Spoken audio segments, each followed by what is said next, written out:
¿Cómo le va? ¿Cómo anda? Buenas noches, bienvenidos a Día 8, el programa político de Córdoba.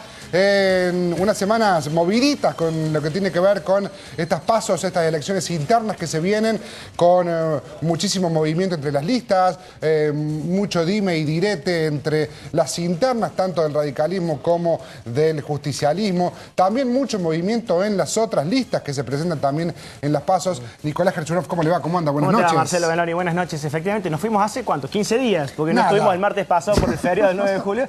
Y ha cambiado bastante el panorama, ¿no? Sin estar todavía en la etapa más caliente de la campaña, pero evidentemente ya están lanzadas todas las listas. Claro. Las 16 listas que van a competir en las primarias internas del 11 de agosto, que corresponden a estos 11 partidos que van a ser la opción, el menú de opciones que tienen los cordobeses en la previa de las elecciones de octubre para elegir los diputados que vamos a renovar, los 9 diputados. Antes de hacer un raconto de lo que han sido estas 2 semanas políticas, empezar por hoy, decir que hoy ha habido mucho movimiento político gremial en las calles de Córdoba. Sí. Porque hubo algunas movilizaciones de disputa interna gremial que tuvieron más que ver con eso que con protestas reales a los diferentes ejecutivos. Y después, en lo que tiene que ver con todo el dime y direte de las internas, mucha interna dentro del justicialismo. Se están tirando Yarlora, Schiaretti de la Sota de un lado y del otro, y también dentro del radicalismo, sobre todo la gente de Abella con Aguad, que van y vienen también con su discurso, sobre todo también en el interior. Sí, sí, y comienzan de a poquito a conocerse las propuestas, más allá de las chicanas, de las especulaciones de quiénes iban a integrar las listas, etcétera. Bueno, ya estamos de lleno en empezar de a poquito a conocer cada una de las propuestas que van teniendo las distintas listas, y como es costumbre en día 8 hoy, un arco bastante amplio, ideológico de listas. Vamos a estar con los principales referentes de distintas listas que van a estar hoy conversando con nosotros esta noche para empezar, como decíamos, a conocer sus propuestas y ver cómo evalúan el panorama de cara al 11 de agosto. ¿Se lo adelantamos? Le digo, no se pierda día 8, porque hoy lo tenemos a Eduardo Salas, del Frente de Izquierda. Hoy tenemos a Domingo Felipe Cavallo, de la lista Es Posible. Y después lo tenemos a Roberto Cucuy, de la Coalición Cívica del ARI. Todos ellos, cabeza de lista, que van a estar participando, ¿dónde si no? En día 8, el programa político de Córdoba. Ahora presentamos el programa.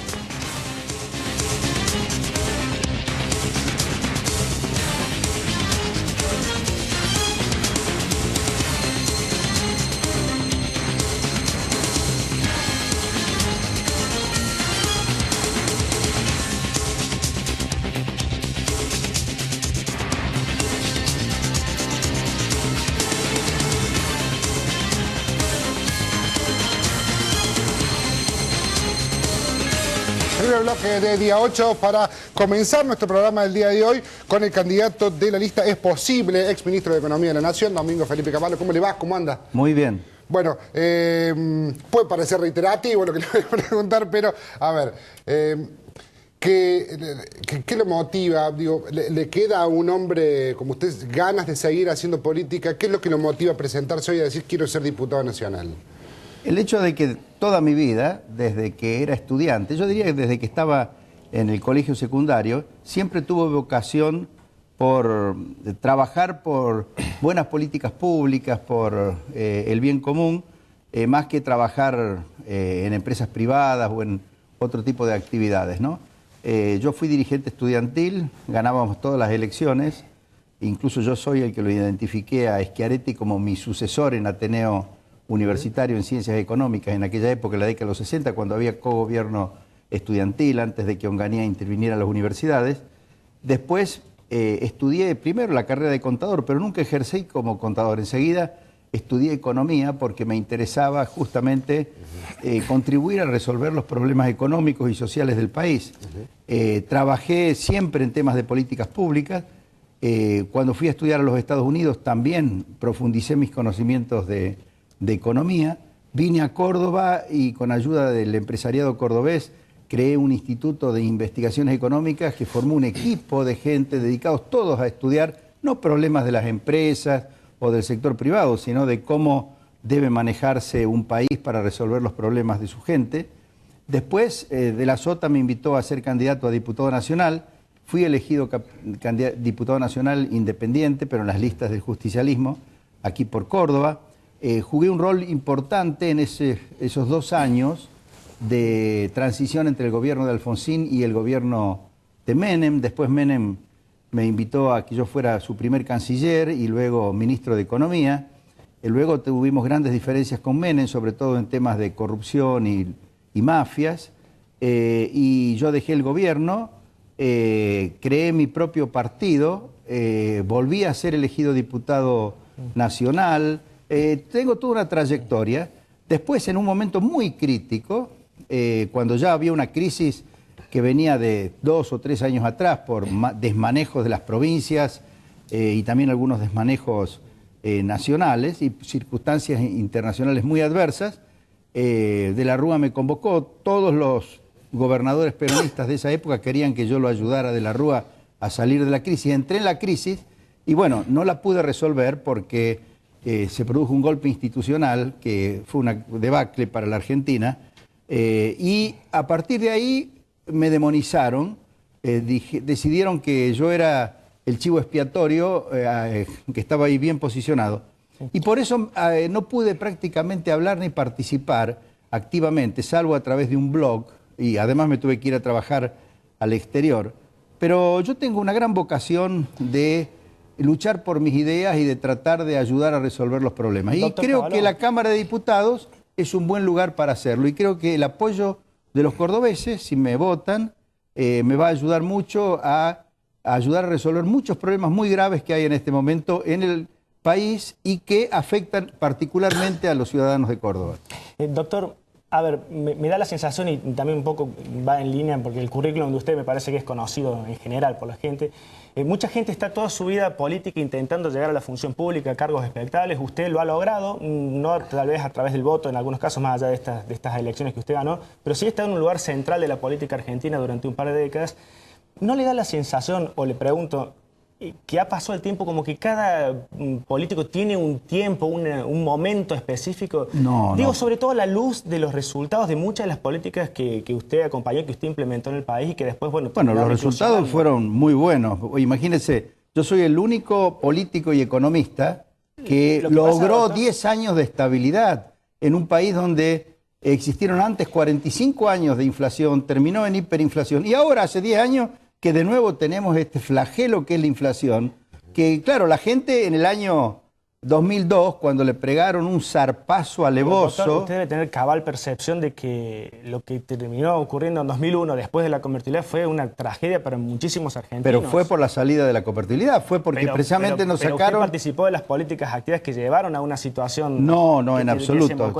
Esa es la percepción que hay por una campaña mediática apoyada desde el gobierno de Duhalde y después continuada por el gobierno que fue un engaño total. Es el relato, el relato comenzó no con Néstor ni mucho menos con Cristina. El relato comenzó con Duhalde, cuando le vendieron a la gente que la convertibilidad y la estabilidad había sido una ficción y que ellos tenían que producir una tremenda devaluación, que fue quitarle los ahorros a la gente y además golpear el salario del trabajador para resolver los problemas de endeudamiento que tenían grandes empresas y las provincias que se habían endeudado excesivamente. Y a partir de ahí han gastado miles de millones de pesos en publicidad y en campañas y en compra de periodistas. Imagínense todo lo que son los medios oficiales. Ayer yo veía un debate en Canal 10, un debate sobre el tema del periodismo y la ley de medios, y yo les decía, pero señores, ustedes son un medio del Estado, ¿no? Bueno, de la universidad. Pero yo no he visto mucho los programas de Canal 10, pero sí veo los de ATC en Buenos Aires, ¿no? O la televisión pública. En ningún país serio, los medios del Estado son medios del gobierno. Acá son medios del gobierno. Utilizan la televisión pública para atacar a todos los que no piensan como ellos. Yo soy un permanente atacado por la televisión pública, cosa que no ocurriría en ningún país serio y democrático del mundo. Del eje, porque lo que, más allá de que podemos discutir también de la situación del periodismo en líneas generales, lo que yo trato de preguntarle políticamente, porque usted es un actor que se fue mucho tiempo, hace mucho tiempo que no vive en Córdoba o que va y viene esporádicamente, digo, estamos cumpliendo 30 años del retorno de la democracia y es como que ha madurado la gente y pide gestos. Por eso le preguntaba, y sin obviamente decir que nadie pueda seguir participando de la democracia, si no ha pasado un tiempo, porque además muchas de las políticas que hoy actualmente se discuten, me da la sensación de que si usted participa en esas discusiones, tendría que ser o muy contradictorio con lo que hizo antes o de algún modo al contrario, que... imagínese, ¿no es la inflación uno de los problemas principales que hoy afectan a los trabajadores por distintas vías, porque se le encarece el costo de la vida, porque alcanza el impuesto a las ganancias, porque no ajustan el mínimo no imponible, no ajustan las escalas? A los agricultores y a los industriales la inflación les encarece los costos y el gobierno le pone trabas y límites para exportar. La inflación hoy es el principal problema y el único que en la Argentina resolvió el problema de la inflación de manera duradera y de manera realmente eficaz fui yo. Entonces, que usted me diga que hoy lo que yo pueda aportar es irrelevante. Demuestra, demuestra un desconocimiento de la historia argentina. Usted es muy joven, ustedes son jóvenes. Pero miren, Argentina tuvo 45 años de inflación, 15 años de estanflación, inflación más del 100% anual con la economía estancada o en recesión. Y luego 3 años de hiperinflación. Eso es un desastre para el nivel de vida de los trabajadores, es una fábrica de pobreza y por supuesto hace que la economía funcione muy mal. Yo pude resolver ese problema y por varios años la economía creció, fíjense, creció de inmediato, apenas la inflación bajó de varios miles % anual a prácticamente cero a partir del 1 de abril del 91. Yo le pregunto... Pero los costos de esa estabilidad se vieron después, doctor. No. Lo que se vio después... Lo que tuvo que ver con la industria, con los trabajadores. No, la industria... Y la fábrica que no haya sido usted, que la devaluación la haya hecho el... Bueno, escúcheme. Usted no le puede atribuir a la convertibilidad las consecuencias de las políticas de Duhalde, porque Duhalde abandonó la convertibilidad. Y usted me dice la industria. ¿Saben qué año se instalaron todas las fábricas de automóviles que ahora están trabajando a pleno? En el 95, en el 94, en el 96. Se instaló General Motors, se instaló Toyota, se instaló la fábrica de Fiat aquí. Eso de que la industria se destruyó, la industria se modernizó y toda la producción industrial de los últimos años, que aumentó la demanda obviamente de Brasil y las circunstancias internacionales han sido mucho más favorables, toda la capacidad instalada vino de la década de los 90. Y en el campo, y en la energía, toda la energía que se ha estado consumiendo durante los últimos 10 años, toda viene de inversiones que se hicieron hasta el año 2001. Y desde el 2002 en adelante no ha habido inversiones. Por eso la crisis energética tremenda que tenemos. Y en materia agropecuaria, ¿usted cree que toda la producción agropecuaria de los últimos años tiene que ver con las políticas de retenciones, de cupos de exportación, de palos al campo que le hizo el gobierno? ¿O de la devaluación de Duhalde? No, tiene que ver con la inversión y la modernización de la agricultura impresionante que se hizo en la década de los 90. Sí, ¿Se da cuenta usted? Pero Entonces, también a lo mejor tiene que ver con un poquito de elevación de precio de los commodities. Pero me parece que... Por supuesto, la elevación del precio de las commodities... internacionales. No, pero más allá de lo que yo iba... Porque digo, usted hoy tiene la chance de volver a presentarse. Claro. Y digo, me imagino que esto también se lo ha planteado y un poco va de la mano de lo que dice Nicolás. ¿Qué le gustaría corregir, digamos, o qué error que usted es consciente? Dice, bueno, a lo mejor esta decisión fue mal tomada, de esto me arrepiento, y a lo mejor utilizaría la banca... Una persona que ha resuelto los problemas del país y los problemas que ahora se han recreado. Va a venir a la televisión a decir, yo me equivoqué en esto, en aquello. Escúcheme, todo el mundo se equivoca, pero usted lo que tiene que ver es... Lo que pasa es que yo lo que tengo que explicarle a la gente es qué es lo que puedo hacer yo. Porque ya lo hice y lo hice bien. ¿Se da cuenta? Claro. Yo sé que la gente quiere que haya estabilidad de nuevo. Lo que pasa es que, por supuesto, usted... Pero, a ver, hablando de gestos, como le decía yo recién, porque nosotros tenemos este programa hace 3 años y habitualmente se habla de la renovación generacional, etcétera, y por eso de la verdad de gestos. Y también se habla de la autocrítica que deben tener los dirigentes como cualquier persona. Pero para no hablar en abstracto, yo le llevo a dos, y por eso quiero contextualizar la pregunta que yo le hacía recién. Por ejemplo, 2 temas actuales que seguramente van a ser motivo de tratamiento en la Cámara de Diputados si es que usted gana y participará. El tema ferrocarriles, por ejemplo, todo lo que está pasando en Buenos Aires. Podemos discutir si se ha hecho mucho o poco en estos 10 años de kirchnerismo, evidentemente. No, en estos 10 todas las años se políticas, han destruido los ferrocarriles. Lo que quiero decirles es que usted viene de una década participando en un gobierno donde también se terminó de desintegrar todo el sistema ferroviario. Y entonces por eso le da la sensación de que va a ser o contradictorio o le va a costar no es así, mire, o de las AFJP. Cuando nosotros nos hicimos cargo de los ferrocarriles con un cordobés, con el señor Edmundo del Valle Soria, Chacho Soria. Sí, señor. En ese periodo de Menem que ramal que pierde, ramal que se cierra. No, mire. En la época de Menem, cuando si no da la sensación de que hablamos de dos realidades, por eso le pregunto. Lo que pasa es que hay que conocer la realidad. En la época de Menem, cuando Menem asumió, prácticamente nadie se movía por ferrocarril, ni en el conurbano, ni en los subterráneos, y en los ferrocarriles de pasajeros en el interior del país no llevaban a nadie, además eran absolutamente inseguros. No había transporte de carga por ferrocarril, todo se hacía por camión. Los ferrocarriles virtualmente no existían, excepto para pagar 120.000 sueldos al año, que generaban un déficit enorme.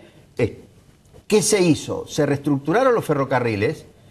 Por supuesto, tuvo un costo social, aunque se pagaron todas las indemnizaciones, porque hubo que reducir el plantel de gente, eso no se lo voy a negar, pero los ferrocarriles de carga empezaron a multiplicar por 10 la carga transportada en forma muy eficiente hacia los puertos, y eso fue parte de la solución del sector agropecuario. Segundo, los ferrocarriles de pasajeros en el conurbano y subterráneos de Buenos Aires entraron a funcionar mucho mejor y hubo un mejoramiento en el equipamiento, en la seguridad, y si no, pregúntenle a la gente de Buenos Aires. Lo que pasa es que había que seguir invirtiendo en infraestructura y había que cobrar una tarifa que permitiera cubrir los costos de operación. Y por supuesto había que hacer más inversiones, que esta década se podrían haber hecho, porque con los precios de la soja, con todos los beneficios que obtuvo el país, se podrían haber modernizado, extendido, mejorado los ferrocarriles. ¿Qué hizo este gobierno? Este gobierno, primero, dejó de invertir totalmente, mucho menos que en la década anterior, a pesar de tener mucho más recursos.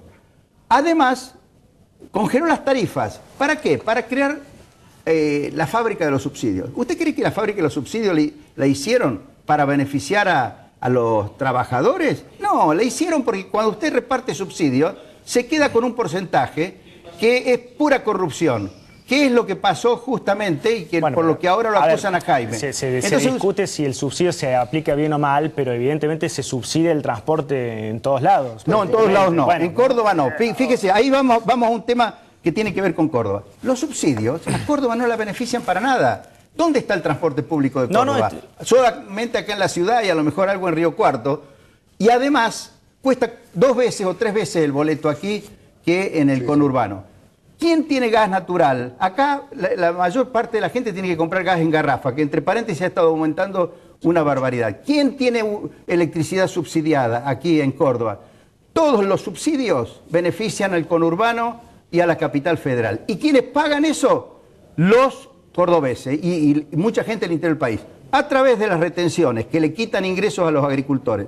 A través de un impuesto local acá al gasoil. A través de ingresos brutos. Hoy estaba comparando las tasas de ingresos brutos de la provincia de Córdoba con todo el resto de la provincia de Argentina. Son monstruosas, son el doble que en otros lugares de la provincia. Acá, por ejemplo, en la construcción se pagan ingresos brutos 4%. En los servicios financieros, 5,8%. Eso significa que el costo del crédito en Córdoba es mucho más alto que en cualquier otro lugar del país. Ahora, todo el esquema actual de precios y subsidios no beneficia a los pobres, no. Beneficia sobre todo a los que manejan los subsidios y a los que reciben los subsidios porque hay una tremenda corrupción alrededor de eso. Y para financiarlo, cada vez más impuestos que destruyen la capacidad de inversión, la posibilidad de crear empleos productivos, ¿no? Después, claro, por un tiempo nombran gente... ñoquis en los gobiernos, hasta que el problema del déficit fiscal y de la emisión monetaria les transforma eso en un problema insostenible. Lo quiero llevar a las elecciones que vienen y a sus propuestas. Sí. Usted como representante cordobés, ¿qué es lo que tiene para ofrecer o qué es lo que dice, bueno, yo cuando llegue a la Cámara voy a tratar de promulgar esto? Por ejemplo, proponer esto. Primero, una reforma impositiva realmente integral que elimine todas estas discriminaciones que yo les estoy diciendo. Es muy sencilla, fíjese, por ejemplo, en el impuesto a las ganancias siempre existió hasta el año 91, mientras hubo alta inflación, un artículo muy sencillo que se llama artículo 39, que dice que cuando hay inflación, el mínimo no imponible, las escalas del impuesto y la base del impuesto hay que corregirlas por inflación en forma automática, no cuando se le ocurre a la presidenta o cuando se le ocurre al Congreso, un ajuste automático. Eso deberían haberlo introducido el 1 de enero del 2002, cuando abandonaron las políticas de estabilidad y de convertibilidad. No lo introdujeron, pero tampoco lo introdujeron en las sucesivas prórrogas del impuesto a las ganancias. Por eso hoy los trabajadores, el 32% de los perceptores de ingresos laborales paga impuesto a las ganancias, cuando antes pagaba el 3%. Por supuesto, no aumentó el mínimo imponible, no aumentaron las escalas. ¿Usted cree que el impuesto no es ganancia? Pensando en que un trabajador paga ganancias. El impuesto... El sueldo no es ganancia, en realidad, que el sueldo de un trabajador no debería pagar ganancias. Bueno, el nombre ganancias es un mal nombre. Le explico. Claro, pero en todos los países del mundo ese impuesto se llama impuesto a los ingresos, impuesto a la renta. Claro, el salario es también un ingreso o una renta, pero el impuesto a la renta se hace para que sea un impuesto progresivo, es decir, para que paguen más los que tienen y para que no paguen nada los que tienen por debajo de un cierto mínimo. Y si tienen un poquito más del mínimo, pagan unas tasas atenuadas. Eso existía en la Argentina y por eso el impuesto a las ganancias era un buen componente, debería haberse llamado impuesto a la renta, pero era un buen componente del sistema tributario. Lo han destruido y hoy es un impuesto más regresivo que el IVA. El IVA en todo caso es un impuesto neutral, pero hoy el impuesto a las ganancias, así como está, es regresivo. ¿Por qué? Porque un trabajador... Pero el IVA también es regresivo. No, el IVA es neutral. El que graba a todos por igual. Bueno, pero el impuesto a las ganancias es al revés. Están pagando proporcionalmente mucho más que esté mal aplicado el impuesto a las ganancias. Y bueno, pero eso es lo que hay que corregir. Claro, no, está claro, pero digo, el IVA es regresivo por sí mismo porque se aplica para todos iguales. El IVA, le han enseñado mal economía si te dijeron que el IVA es regresivo. El IVA es neutral. Lo pagan proporcionalmente igual todos los que tienen percepción de ingresos. Sí, exactamente. Bueno, eso... Si has estudiado alguna vez finanzas públicas, te lo tendrían que haber enseñado. No, si aunque hay que entrar en esa discusión, estamos hablando... No, por eso. Pero vamos al... Ustedes me preguntaron qué voy a presentar yo. Bueno, por de pronto, eliminar... Ahora, por ejemplo, muchos dicen, aumentamos el mínimo imponible. Sí, pero hay que aumentarlo automáticamente al ritmo de la inflación, porque si no, pasa como pasa con los salarios, que suben por la escalera mientras los precios suben por el ascensor. Entonces... Eso es una reforma muy importante, que es importante también para los empresarios, porque así como los trabajadores le graban los salarios y los aumentos de salario, que no son reales porque son apenas para compensar el aumento del costo de la vida, al empleado, al productor y al comerciante y al industrial le graban la valorización de los stocks, que es puramente inflacionaria, como si fuera una ganancia real, ¿se da cuenta? Entonces, claro, el gobierno recauda mucho, pero... le quita ingresos al trabajador de una manera alevosa. Que además, tengan en cuenta ustedes, que el trabajador, entre los aportes personales jubilatorios y los demás aportes que hace para su jubilación, pero que después se las administra el Estado, no van a cuentas individuales, más las cargas sociales que paga el empleador, que obviamente... El empleador cuando calcula si le conviene o no tomar un nuevo empleado, calcula el costo laboral total, o sea que si paga muchas cargas sociales, paga menos salario de bolsillo. El trabajador está pagando ya un impuesto enorme. Además de eso, agregarle el impuesto a las ganancias es una barbaridad. Y además, muchas otras cosas. Por ejemplo, para el campo. De pronto no es suficiente lo que dice Schiaretti ahora, después de haber apoyado un montón de años la existencia de las retenciones, bajar un poco las retenciones. Hay que eliminar las retenciones al agro y a la industria. Porque si no elimina las retenciones, cada vez va a haber más voces que van a pedir fuertes devaluaciones. Y va a pasar lo mismo que en el año 2002 o en el año 75. Un Rodrigazo. ¿Se da cuenta? Doctor, quiero aprovechar, porque ya se nos acabó mucho tiempo, pero quiero nombrar a todos los integrantes de su lista. Sí. Del que el partido es posible, le encabezó usted, Domingo Cavallo, Silvia Ahumada, la candidata número 2, Carlos Pallarés, el candidato número 3, Américo Ponce, el número 4, Silvia Subiliaga, así se dice bien, Javier Osés, el otro candidato, Agustín Argüello, la otra candidato, Mario Túrez, el octavo, y el noveno, Leonildo Bono, que son los integrantes. Leonildo Bono. Leonildo Bono, así. Bueno, ya va a haber oportunidad seguramente para que podamos conversar. Pasa que se ha ido tanto tiempo de Córdoba que, bueno, es imposible no preguntarle por todo lo que ha pasado y porque su exposición pública ha sido... Bueno, vamos a hablar seguramente en otra oportunidad. Yo vengo todas las veces que quieres. Y además, a mí me interesa, justamente, soy candidato a diputado nacional y quiero estar en la Cámara de Diputados para todas las mentiras que se han dicho y las que dice la presidenta. Ayer dijo que no han creado ningún nuevo impuesto. Bueno, pero eso lo dejamos todas para las otra cuestiones reunión. de fondo, además, que se han tomado en estos años que usted no ha participado activamente en la política, bueno, queremos saber su opinión. Seguramente habrá otra oportunidad antes de las elecciones. Bueno, de paso le paso una propaganda. Dígame. Yo, durante los 10 últimos años, escribí casi semanalmente un artículo y contesté todas las preguntas que me hicieron en un blog que se llama www.caballo.com.ar, ¿no? Ahí tienen toda la historia de toda mi opinión sobre todos los temas y yo utilizo mucho eso en mi... www.caballo.com.ar. Y además tengo un Facebook, Domingo Cavallo, diputado nacional. O sea, Facebook Domingo Cavallo, diputado nacional. Ahí están todas las cuestiones de la campaña. Bárbaro.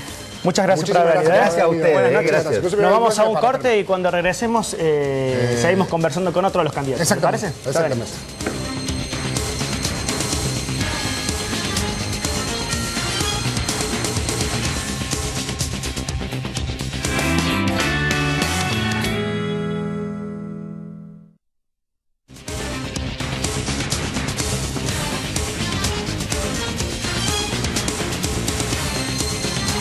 Gozo Gigantografías. Valle Cercano, la oportunidad que estabas esperando. Lotes 100% financiados. www.vallecercano.com. Crecemos para que usted y su familia tengan la buena atención que necesitan. Sanatorio del Salvador, un grupo humano de confianza al servicio de su salud. Sanatorio del Salvador, 15 años junto a usted. Colector, junto a Rentas, trabajando por el futuro de los cordobeses.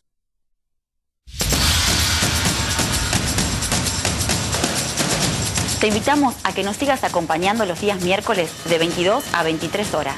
Esta vez en vivo.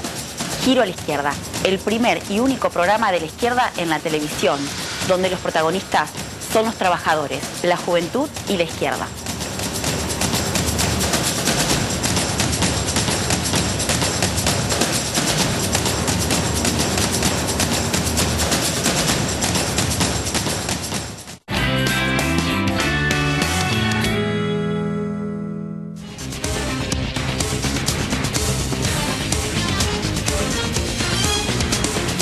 Segundo bloque de día 8. En el primer bloque lo teníamos a Domingo Felipe Cavallo. Ahora lo tenemos a Eduardo Salas, del Frente de Izquierda.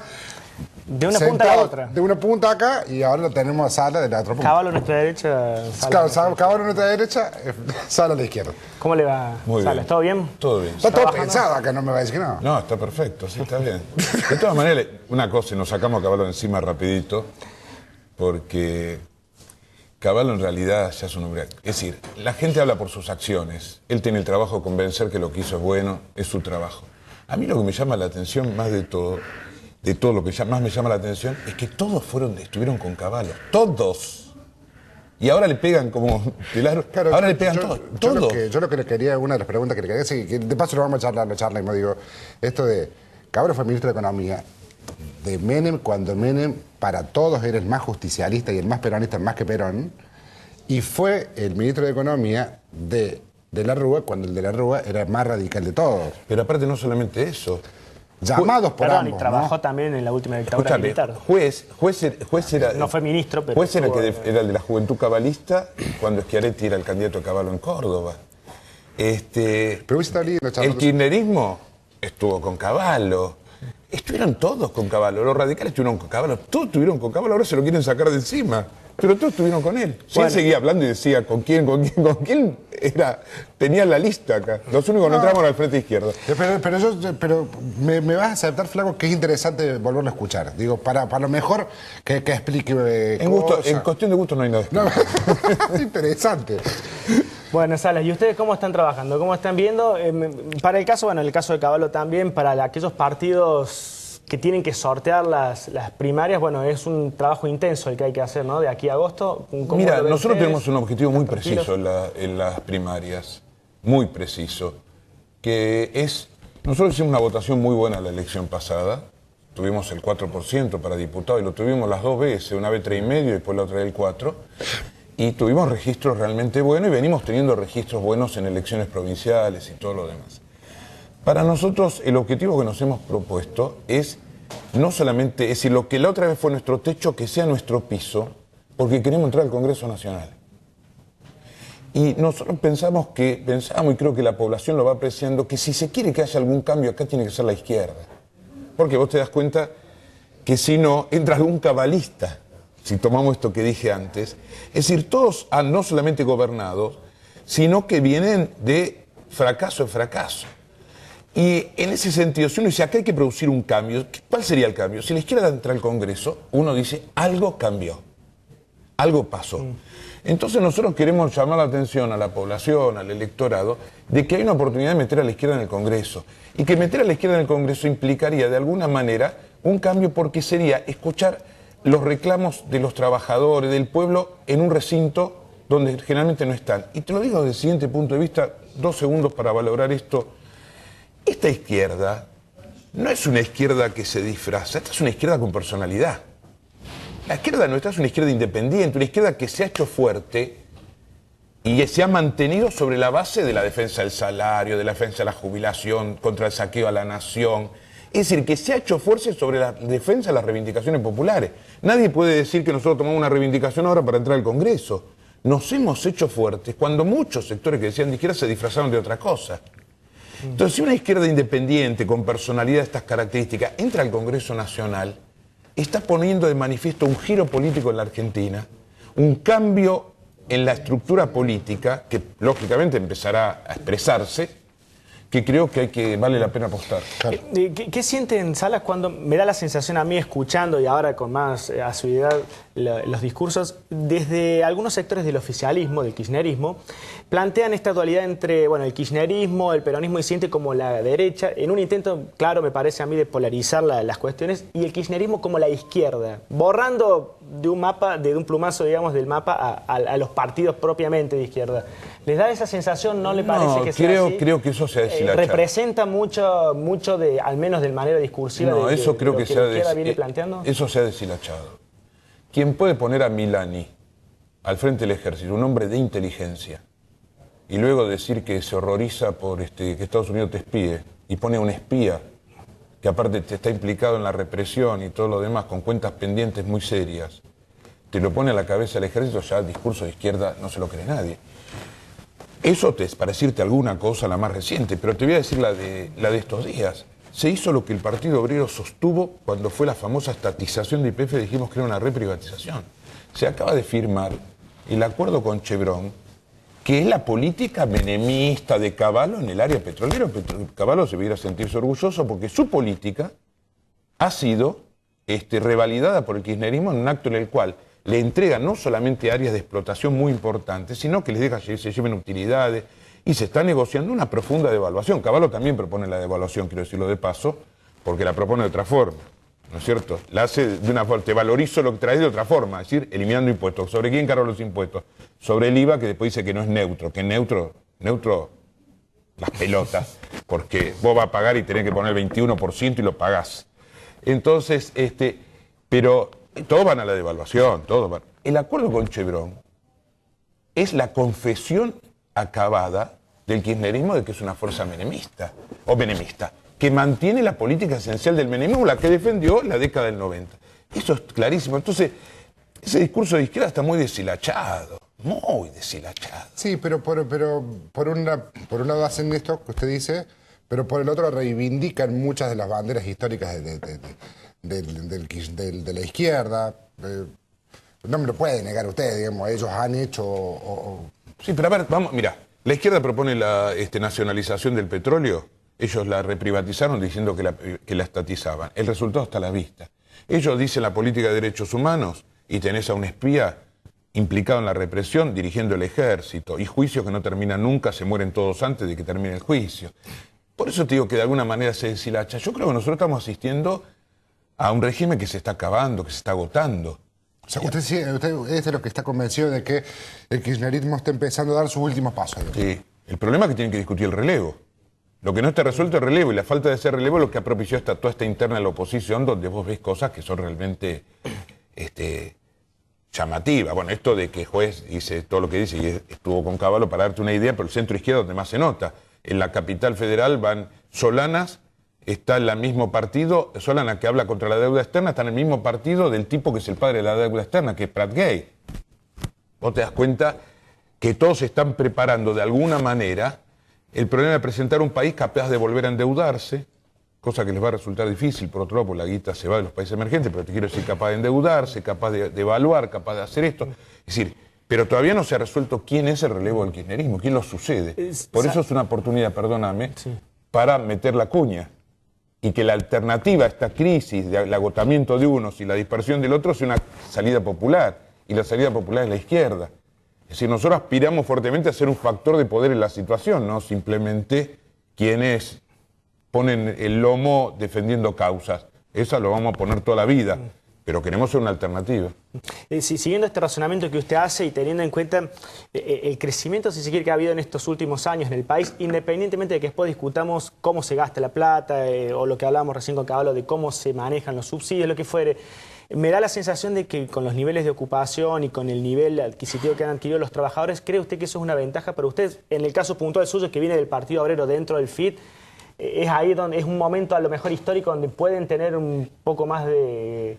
las políticas que ustedes... Lógicamente, porque el problema salarial se ha convertido en el eje de toda la situación. Bueno, está el tema ganancias, el tema salarial. Pues uno por el impuesto famoso a las ganancias, que es un impuesto no solamente anticonstitucional, sino que es un verdadero robo al trabajador y todo lo demás. Por los niveles no quiero especificar ahora, pero todo el mundo lo sabe.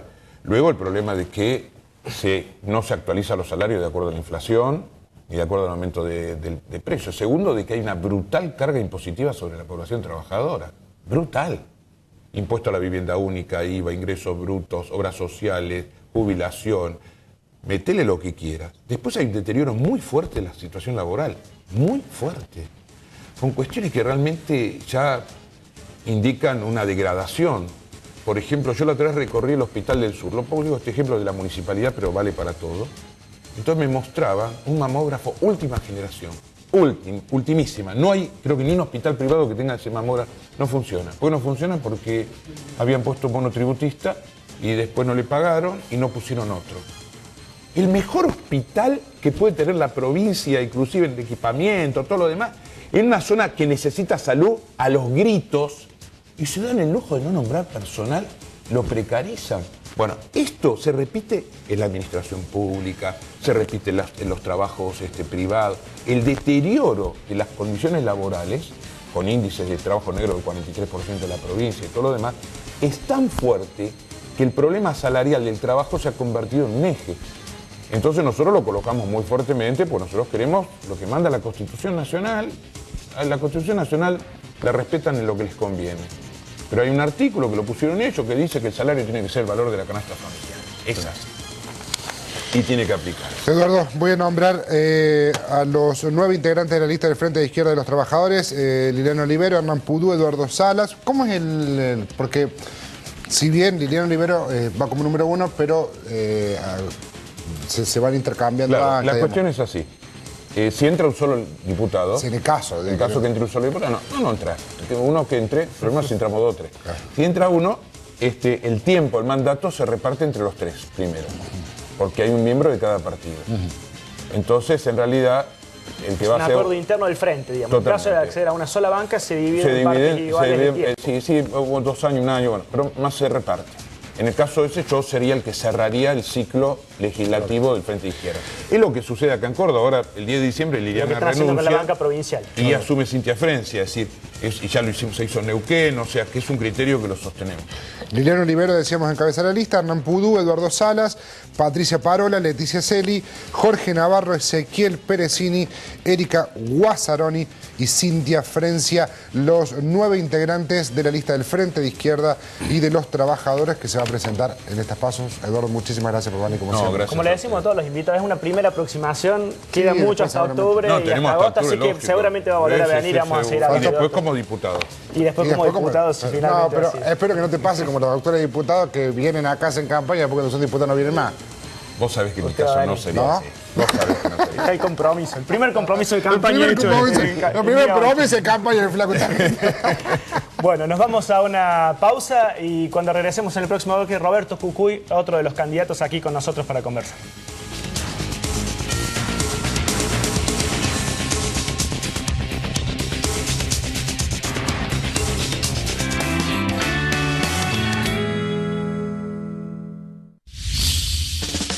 La política tiene una hora más en Canal C, hora 25, con la conducción de Magdalena Daporta y Janina Soria. Jueves, 11:30 de la noche, solo por Canal C.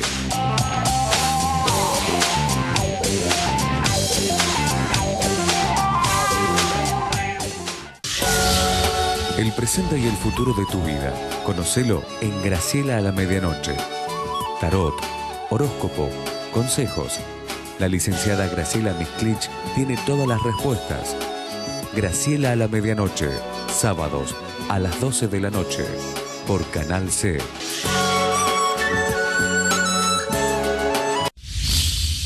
Exquisitos platos gourmet enseñados por los mejores chefs. La alternativa gastronómica de la ciudad, acompañada de los sabores regionales que Córdoba ofrece con sus productos, encontralos en Sabores a la Carta. Sábados, 16 horas, solo por Canal C.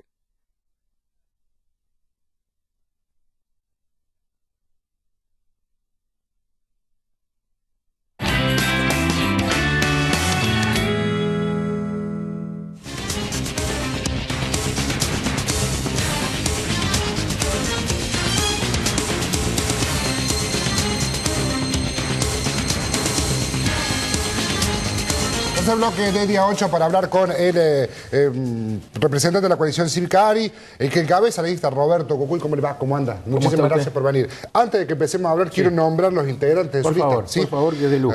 Roberto Cucuy encabeza la lista, Vilma Arrieta como candidato número 2, José Bocos, Leonor Martínez, Eduardo Fernández, María Martínez, Walter Cepeda, Mirta Pineda y Miguel Villagrán son los integrantes de la coalición Cívica ARI en Córdoba, que hace poquito estuvo Alicia Carrió con ustedes. Sí, el fin de semana. El fin de semana. Ha comenzado la campaña a pleno en todos lados. Claro, Pino, claro. Carrió y Pino Solana con una generosidad enorme. Sí, sí. Ellos tienen que hacer campaña en su distrito y vinieron a distrito a, digamos, tratar de apoyar nuestra campaña, ¿no? Lo mismo pregunta que le hacíamos a Eduardo, esto de ya pensando en las pasos, pensando en estas elecciones primarias que se vienen, el objetivo es pasar estas pasos para ya pensar en cómo disputar las de octubre. ¿Ese es el objetivo? Bueno, todos tenemos el objetivo de pasar las pasos, porque si no, no estamos habilitados a, digamos, la competencia que se va a generar para octubre, ¿no es cierto? Y yo pienso que octubre va a ser otro tipo de campaña porque se va a nacionalizar la campaña, ¿no? Ahora es más la selección acá en Córdoba. Claro. ¿Los ha favorecido Cucuy? Digo, porque recuerdo hasta hace poquitas semanas se planteaba la posibilidad de una interna dentro de su partido con Griselda Balata, que de hecho ella estuvo aquí en nuestro programa prácticamente anunciando en primicia que se bajaba de la posibilidad de competir con usted. ¿Esto los favorece, los potencia puertas hacia afuera del partido con la posibilidad de que no haya un desgaste interno? No, a mí me hubiera gustado compartir. ¿Y usted hubiera preferido competir? Pero, digamos, y compartir. Yo le hice un ofrecimiento directo a Griselda y políticamente era apropiado de que yo la invitara y bueno, ella desechó esa posibilidad, planteó una interna que después no concretó. Así que bueno, yo soy por primera vez en la historia de Córdoba, de nuestro partido, que es reciente, electo por mis propios compañeros aquí en Córdoba. O sea, no hay ningún tipo de influencia de Buenos Aires en la elección de los candidatos. O sea, esta es la primera vez que no hay dedo. Claro, la primera lista que se arma desde Lari Córdoba. Totalmente.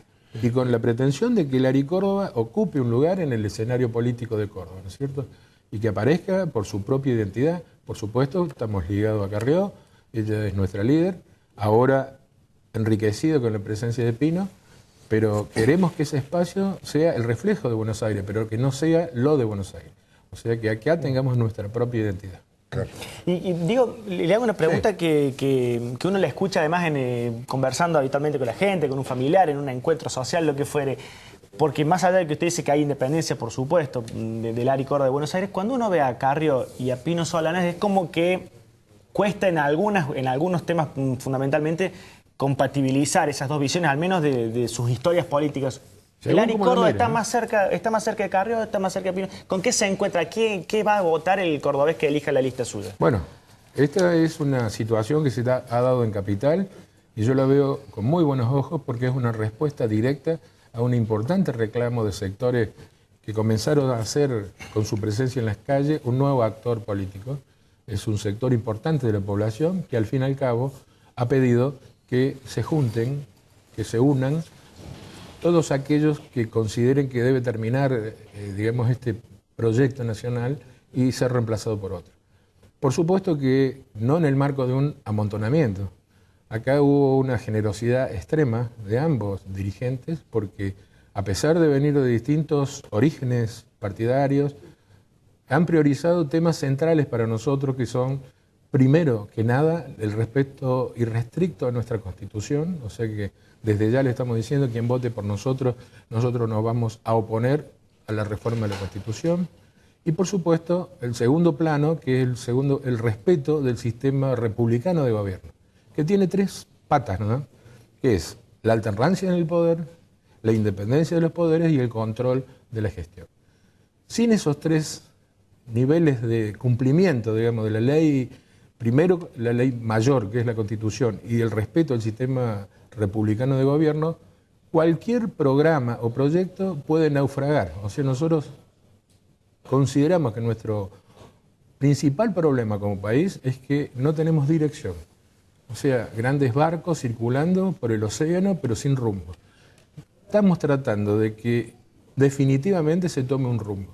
Y el rumbo pasa fundamentalmente por el respeto de la ley y por la decencia, ¿no es cierto? Esa división, digamos, que yo no comparto tanto ya con Salas, que me precedió, en el sentido que izquierda y derecha, es una división que puede ser considerada, pero yo dividiría ahora entre decentes y corruptos, porque hay decentes y corruptos en todos los estratos ideológicos, digamos. Yo, por ejemplo, no tuve la oportunidad... Ahora, tanto así como para ponernos en el centro, en el eje de una propuesta de un partido, digamos, entre corruptos. Todos esperamos que quien quiera ejercer la función pública no sea corrupto. Bueno, pero precisamente es lo que no sucede. O sea, que le parece que los niveles de corrupción son tan grandes que es necesario ponerlo en el eje del... Es necesario porque no hay sociedad que pueda sustentarse a través del tiempo sobre la base del incumplimiento absoluto de las leyes y sobre la base de una corrupción que está desmadrada. Nosotros vemos sucesivamente ciclos de acumulación y de saqueo. Son ciclos de 10 años más o menos, 10 años de acumulación y viene el saqueo y empezamos de cero de nuevo, sobre la misma matriz. Y quizás ahí está el problema. En realidad están focalizando en ver cuál es la figura de reemplazo, pero dentro del mismo modelo, dentro del mismo sistema del que todos participan. Nosotros estamos planteando un cambio de paradigma, es un cambio cultural, por supuesto, y estamos planteando que no hay sociedad posible, no hay organización social posible si no se respetan las leyes establecidas y si no se respeta un principio básico, no robar, no mentir. Así que si nosotros no podemos cautivar a la gente con este eje central, uno puede llegar a mentir descaradamente como se miente, con programas, proyectos que después no se cumplen en absoluto y la gente queda atrapada porque da un cheque en blanco y después se ejecutan políticas que están exactamente a la inversa de lo que se propuso. Puntualmente usted, Cucuy, llevaría al Congreso esto de no a la reforma de la Constitución, como eje central practicar la decencia como un órgano dentro de... Pero hay dos niveles. Este es el nivel básico sobre la que podemos que discutir. La gente tiene que bien. saber. Segundo, están las cuestiones puntuales, que son enormes la cantidad de cuestiones puntuales. Yo tengo que seleccionar por una cuestión de tiempo que me han dicho. Estiran el tiempo en televisión. Claramente nosotros tenemos que, por ejemplo, embarcarnos en una lucha frontal con el tema droga. El tema droga, que tiene dos planos, que es, digamos, la venta de la droga, que es un problema de seguridad, y el otro que es el consumo de droga, que no está enfocado como corresponde. Yo soy médico del interior y creo que no está bien enfocado el tema en el sentido de que no se considera al adicto como un enfermo. En realidad la droga es una enfermedad social. No tiene ni prevención, ni contención, ni posibilidades de recuperación como están planteadas hoy las cosas. El narcotráfico... Políticas públicas que apunten a eso. Totalmente. Nos interesa muchísimo el tema del medio ambiente. Córdoba está sufriendo, y de los recursos naturales, por supuesto, está sufriendo un problema que si hubiera que sintetizar ahora en 2 minutos, es la deforestación y el tema del agroquímico que está contaminando nuestros cursos de agua, o sea, la preservación de un elemento no renovable y tan importante como el agua. Hay que sentarse a discutir este tema y no basta con decir, bueno, todo lo que se arrancó ahora vamos a poner plantines. Eso no se resuelve de esa forma. Es una falta de seriedad plantear que esa es la solución. Otro tema que a nosotros nos interesa muchísimo, el que está relacionado con el tema de los jubilados, el 82% móvil aprobado por unanimidad y vetado por la presidenta, entra en un periodo de que puede volver a ser presentado. Vamos a volver sobre eso. Nosotros hemos trabajado mucho sobre eso. Roberto, sí. Ha quedado claro, nos estamos quedando realmente sin tiempo, pero que es importante... Otro tema, la última, bien breve. Reforma impositiva. Reforma impositiva. Nosotros creemos que el salario no es ganancia, por lo menos en ciertos niveles, y creemos que el IVA es un, digamos, impuesto absolutamente injusto cuando se aplica sobre los, digamos, elementos básicos de la canasta familiar. Son dos temas para discutir, no son para ser presentados. Está claro. Por eso le decía lo mismo que le decía a los otros entrevistados. Es una aproximación, es la primera vez que usted viene aquí con nosotros. Sí. Seguramente lo vamos a volver a invitar para que podamos empezar a profundizar. Por lo menos la gente lo empieza a conocer. Yo soy Roberto Bucuy, la idea hoy es presentarnos, charlar un rato y después decir, bueno, a ver, usted me dijo tal cosa, bueno, lo charlamos. Yo fui senador del, digamos, por mi departamento, Tercero Arriba, usted recordará hace alrededor de 14 o 15 años. Saben cuál ha sido mi actuación en ese momento, todo el mundo lo sabe, y les quiero decir de que a pesar de ser del interior, me he preparado muchísimo para esto. Hay temas que hay que profundizar claramente, pero bueno, no me dan los tiempos, ¿no es cierto? Muchas gracias, doctor, por haber venido. Bueno, muchas gracias por estar aquí. Nos vamos a un confesionario. Ya volvemos. Bien cortito.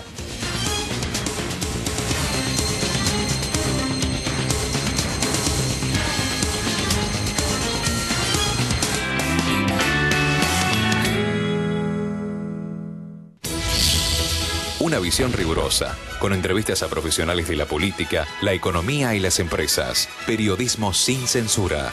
Diálogos en libertad. Todos los miércoles a las 11 de la noche por Canal C.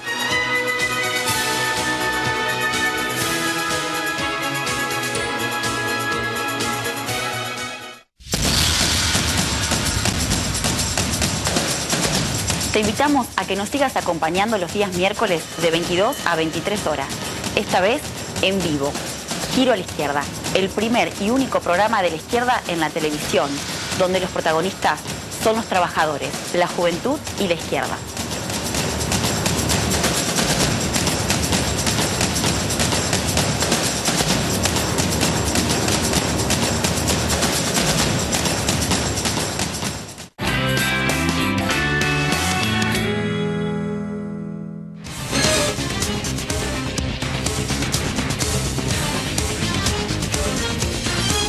Última parte de día 8, confesionario, algunas preguntas. ¿Qué lindo programa que tuvimos hoy, no? Sí. Creo que hay puntos en común entre las entrevistas. Algunos. Pero un avance, ganancia, reforma impositiva. No, ganancia, IVA. Desde la enunciación, después. Sí. Ganancia, IVA, reforma impositiva. Digamos, todos los nombraron, algunos con distintos nombres, algunos con distintos... Bueno, ¿se entretuvo usted? ¿Le pasó bien? Sí. Bueno, gracias por venir, ¿eh? Lo bueno es que no es economista usted, por lo que me dijo Caballo.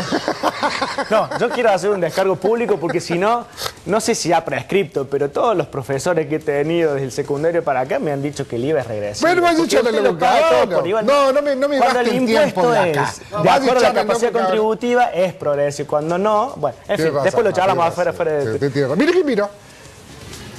¿Qué tiene para decir? José Manuel, no, usted sí. ¿Yo? Usted sabe que, ¿se acuerdan que nosotros se había quebrado el astrágalo?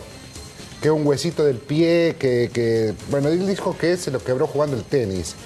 Sabe que se había pegado un raquetazo, no sé, no le forma, quebró el astrágalo, pero bueno, de todas formas dice que se lo quebró. Cuando vino Cristina Fernández de Kirchner a Córdoba hace 3 semanas, de nosotros estaba con muleta y enyesado. Que fue lo que no le permitió asistir al acto de los 400 años de la universidad. De hecho, se notaba la félula, estaba con todo. La semana, durante el fin de semana estuvo en un acto, en varios actos políticos, acompañando a Schiaretti, saltando. Digo, debe ser el tipo que más rápido se cobra una frase. Saltando, yo no vi esa imagen. ¿En serio? ¿Saltando? Sí, cantando, sí, le marcha Peroni. No creo, no. Pero está cantando, cantando. Digo, de hombre que se cura rápido de los quebradores, es biónico. ¿Usted no cree en la capacidad de recuperación? Pero una fractura, Nicolás. Yo tengo una foto que me parece que es parecida, pero no hablamos de la salud del gobernador, sino me parece todo lo contrario. Está un poquito saliéndose, sí, pero... porque en realidad lo que quisieron mostrar también es el cucú. Carlos Paz. ¿Sí? Bueno, el intendente Avilés... Sí, está enojado. De Carlos Paz, o que dicho sea paso, hoy está cumpliendo 100 años. Carlos Paz está... Saludos a la gente, minutos más termina el centenario. Están muy enojados. ¿Por qué? Muy enojados. ¿Sabe usted? Desde que... Sí. Porque ahora de la Sota vive en Río Cuarto, pero vivió mucho tiempo en Carlos Paz, mientras estuvo junto con Alga Riotor, incluso después... casa sigue estando. Sí, y muchas de las obras, se dice, y además uno lo puede ver, llegaron de la mano de Felpeto y de la Sota, una buena relación que tuvo, muchas de las obras en la ciudad de Carlos Paz. Bueno, se quejan los carlospacenses, fundamentalmente en el gobierno de Avilés, de que exactamente lo mismo que de la Sota dice en público respecto de Córdoba con La Nación, de que es discriminada, que le han pedido entrevistas a la presidenta, les ocurre exactamente lo mismo por ser de otro signo político. Hoy un alto funcionario del municipio de Carlos Paz me enumeraba al menos 40 pedidos de audiencia con el gobernador que no fueron ni siquiera respondidos, nos decían ellos. Yo no lo he podido verificar, pero bueno... aparentemente va a ser un centenario de Carlos Paz, una ciudad que tiene mucha impronta del gobernador actual y no va a estar, ni siquiera se sabía si iba a estar la vicegobernadora, presidente. Sí, está lindo Carlos Paz, usted estuvo hoy en Carlos Paz. Estuve. Vio que han forrado los árboles de naranja, parece Little Park.